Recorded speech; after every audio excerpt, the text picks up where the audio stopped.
we continue our coverage on the deadly floods, zooming in, of course, on the Eastern Cape, where our very own Xoli Mgambi is in Mthatha and was following a briefing earlier led by the Coctor Minister Velenkosini Hlabisa.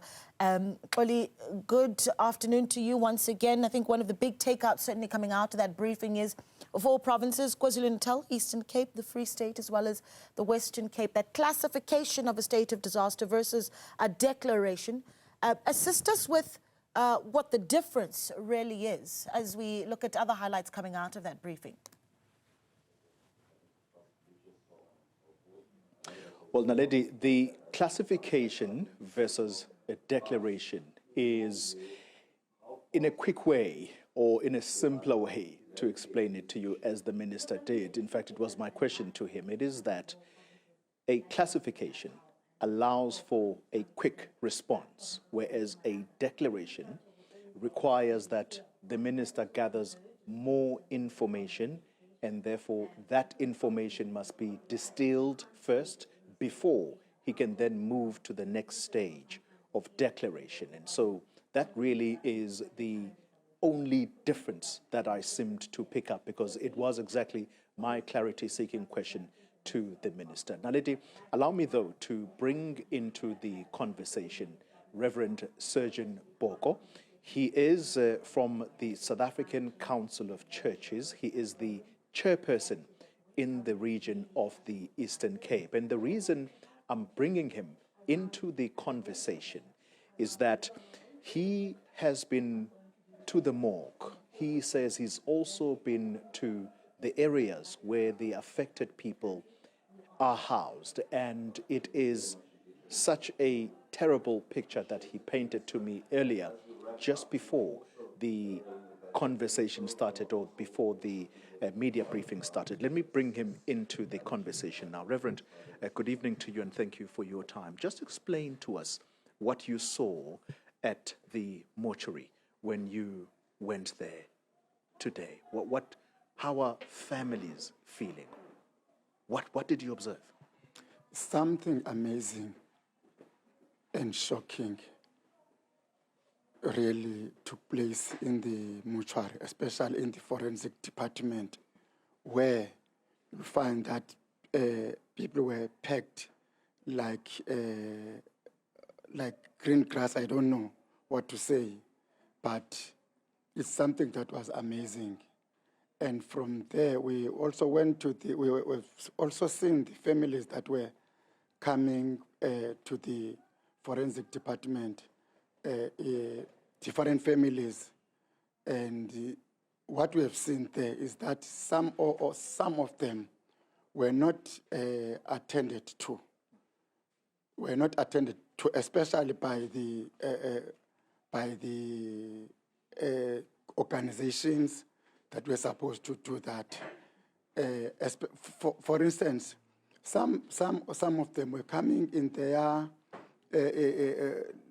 their numbers, looking for other members that were still missing, and that was shocking. Yeah. And some of them did see their families lying just on the floor.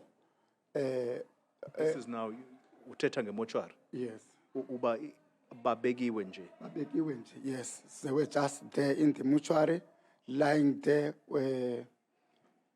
It's something that is amazing and something that is shocking that I can just. Okay, all right, Bao. The reason to buza lombuzo is that as churches, you are there to provide people with emotional support. Bao jonga isimo. Abantu usizi lungakanani phandle lapha njengangoku? No, there is a lot to be done. There is a lot to be done. As pastoral care is still needed mostly, especially on our part as the churches. So I'm calling upon, in fact, I'm appealing to all churches and all ministers of religion to take part in this incident that has happened here in Mthatha. All right. Thank you very much for your time. I'm going to ask you to just move a step backwards so that I can bring the minister. Thank you very much, sir.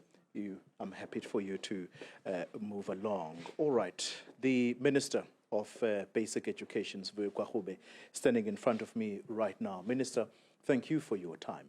You spoke in the media briefing about the redirecting of learners that would have been housed in affected schools. I'm going to go to that in a moment.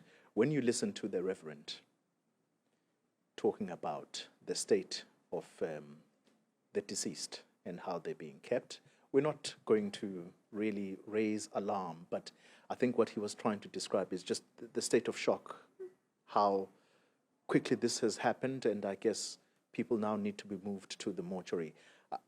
I don't know how to say it in English, but what have you observed today?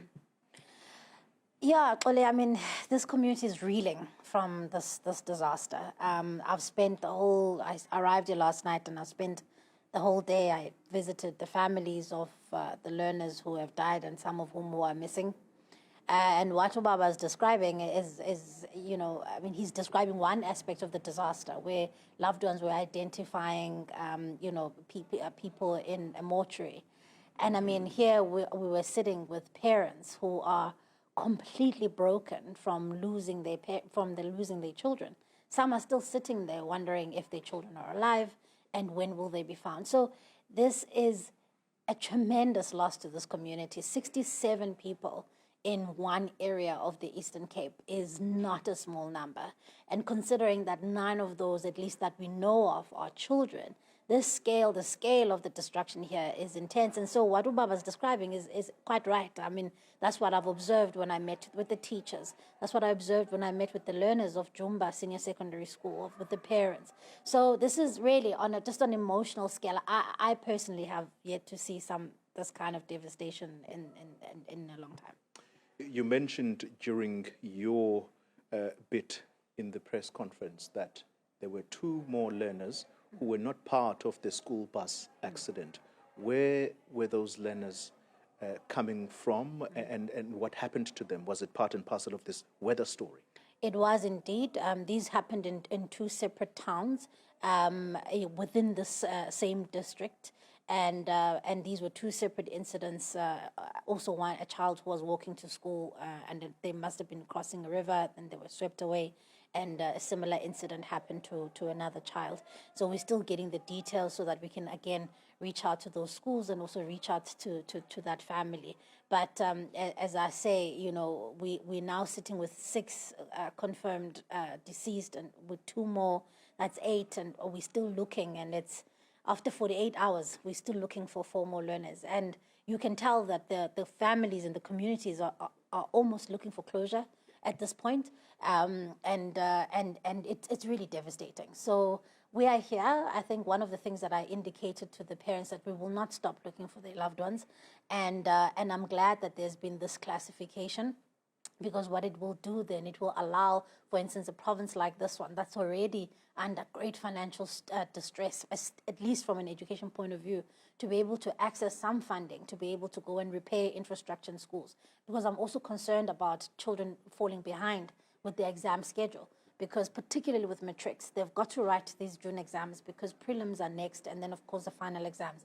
So there's a lot at play. One, you are dealing with the human loss, but at the same time you have to think about the learners that are already in school, and how do you make sure that the timetable doesn't fall apart. Final question, Minister, and it's quite crucial because a province like the Eastern Cape is rural and it is vast. Children walk to school in many instances. So when you say those children who were in schools that are now affected are going to be redirected, I think you know the question I'm going to, that what does that mean in practice? Because some parents now will need to worry that their children are going to have to walk long distances to get to school. And this is why I'm saying that I think this classification is going to be useful, Koli, because in an event like that, for instance, where school is completely damaged. So in most cases, the schools are partially damaged. But of course, you need to quickly get in there and repair, because also for safety reasons and also for capacity reasons. But where a school is so severely damaged that we've had to redirect the children, it then means that there's now an additional onus on the province to find scholar transport for those children, because as it is, the province is struggling to meet the demands of scholar transport. But what I'm trying to say is that because this is born from this disaster, we're going to have to say to the province, quickly get a good sense of what the infrastructure damage is, how many children are affected, how far they are from nearby schools, where can you have satellite pop-ups for children who are writing exams, how do we get the DBE to support you, but also how do you unlock funds to be able to get them redirected. There are no simple answers, but I think what's going to be required is a whole government response and also absolutely particular care with public money, because most South Africans are very distrusting of a classification or declaration of a national disaster because of previous experiences. So Stealing of monies. absolutely. And I think what we need to do is we need to say that we're going to show people that we can make sure that all public money that is used in this disaster is felt by the people of Mthatha and not lining the pockets of a few. Minister Sibiwe Kwahube, thank you very much for your time. Basic Education Minister. Really amplifying, Naledi, the earlier conversation I had with Reverend Bogo, that the devastation that they saw today, both talking to parents who have lost their children, to the pastors that are trying to help those that are at mortuaries, trying to identify loved ones, and for them to see them in a state that they are, and the description is that these are people who are still lying on the floor of the mortuary. That doesn't bring the dignity that is required. But then again, as the minister emphasized, the Minister of Kokta, that perhaps some of the things we don't need to amplify because the time is important for us to understand that people are still processing what has happened. And so when we report, we must also report responsibly, knowing that there are families that are bereaved and they are still trying to make sense of what has happened. But I guess these are some of the home truths that have got to be driven at the same time.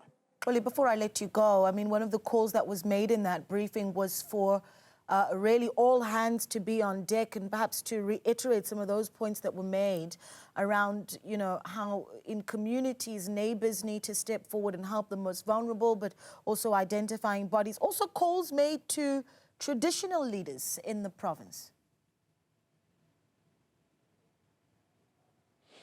Indeed, you talk about traditional leaders, and it was perhaps the point that was stayed on for some time. I asked that particular question about flowing from the minister, who said the country has got to have a robust conversation now, because it's one disaster after another, and it's the same conversation around building on floodplains, because these are the communities that get to be affected the most. And the response there is that this has to be a whole-of-society approach. That's the government phrase nowadays, that it has to be the whole-of-society approach. Yes, the whole-of-government approach.